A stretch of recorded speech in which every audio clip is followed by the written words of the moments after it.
दोस्तों question number 46 की बात कर लेते हैं। वैसे तो जब भी आप पढ़ते हैं तो आपको legal tender money, fiat money, ये सब ना मृणाल सर के नोट्स में भी स्टार्टिंग में ही बता दिया गया है। बट अगर फिर भी सपोज करो आपको लीगल टेंडर मनी क्या है पेपर में नहीं पता होता, तो इस क्वेश्चन को आप कैसे करते?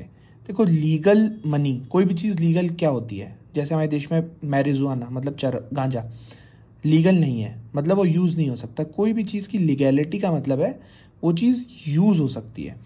तो अब अगर हम ऑप्शन देखें, the metallic money in circulation in currency, भाई ये तो सबसे पहले हट गया, क्योंकि मेटेलिक मनी में आज की डेट में आपके पास 50 पैसे का सिक्का हो वो तो यूज़ होगा नहीं। The bank money in form of cheque, draft, bill of exchange, ये भी कोई रेलिवेंट नहीं लग रहा। The money which is tendered in court of law, इसका कोई लीगल टेंडर मनी से दूर दूर तक, मतलब आप खुद पढ़ के देखिए आपको लगेगा ही नहीं। लीगल मनी मतलब कि जो हमारे देश में चल सकता हो। आप ऑप्शन नंबर बी पढ़ के देखिए, the money which is creditor is compulsion to accept in settlement of a claim.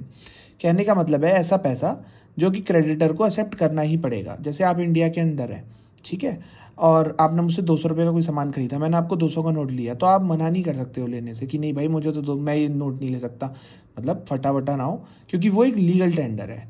तो ये इस तरह के बहुत ही कॉमन सेंस लगा के आज की तारीख में जो रेलिवेंस क्या है, मतलब हो सकता है चारों स्टेटमेंट सही हो, पर सबसे रेलिवेंट स्टेटमेंट क्या है हमें वो देखना है। Thank you.